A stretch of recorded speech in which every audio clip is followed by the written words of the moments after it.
We have limited power. We are very powerful in some ways. The Egyptian military is significantly dependent upon us for aid, and we've got to use that to promote American values.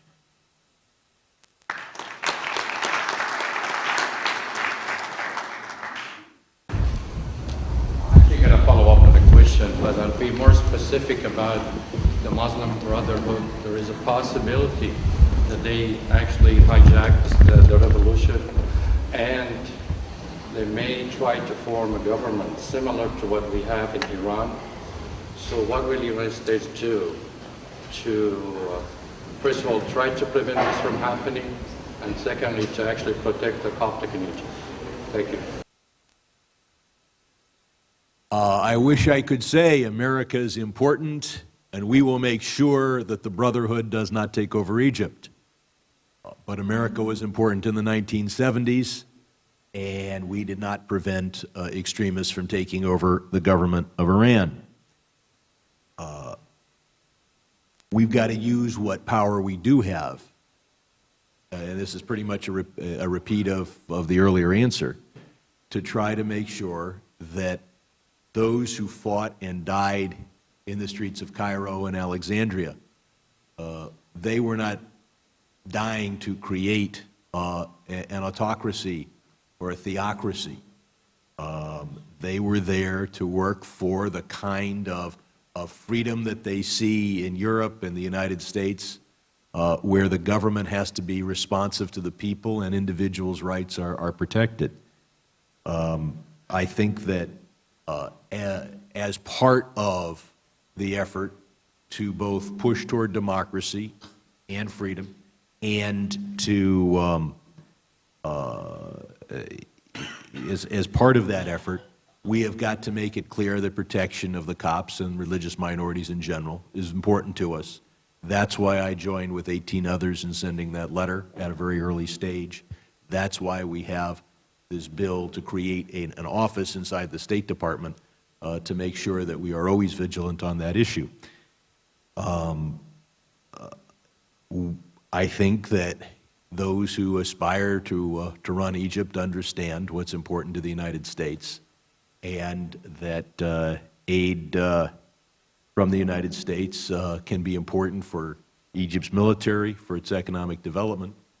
And in addition, you can argue one way or the other on Libya, but it does at least demonstrate that what America is good at, we're really good at.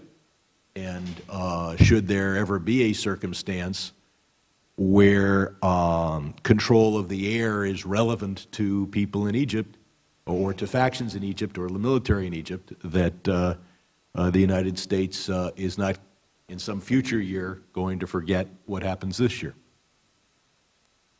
Any more questions? Anybody want to ask any question? Yeah.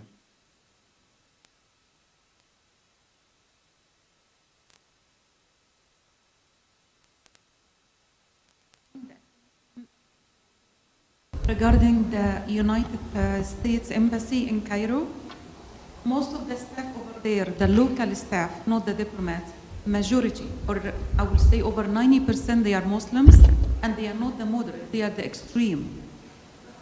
Christian, when they go over there, apply for visa, they reject them. I know it's very surprising, but this is another fact, and I believe US, we can review the policy of hiring the staff in the embassy over there. Thank you.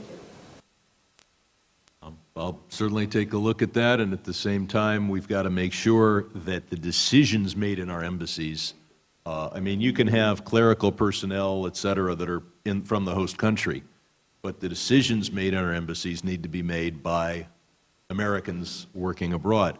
If we're having visa decisions made by Egyptians that are hired, that's really not why we have a State Department. We have a State Department so that Americans make those decisions.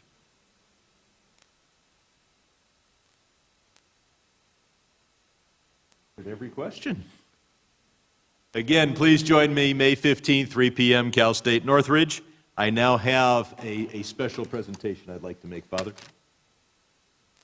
One of the things I get to do as a member of Congress is to get one of the flags that's flown over the Capitol in Washington, D.C., and to bring it back and give it to an institution that is of outstanding service to us here in the San Fernando Valley. And so, Father, I'd like to give you this flag.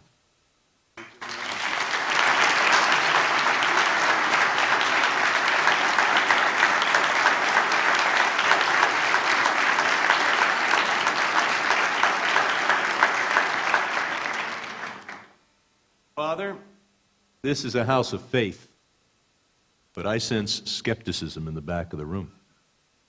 Doubters. Some are wondering how you can know that that flag flew over the Capitol in Washington. They've seen me at Target. They sell flags there. Well, folks, if you can't trust your local congressman, then perhaps it is wise that I brought a certificate of authenticity to restore faith. Skeptics.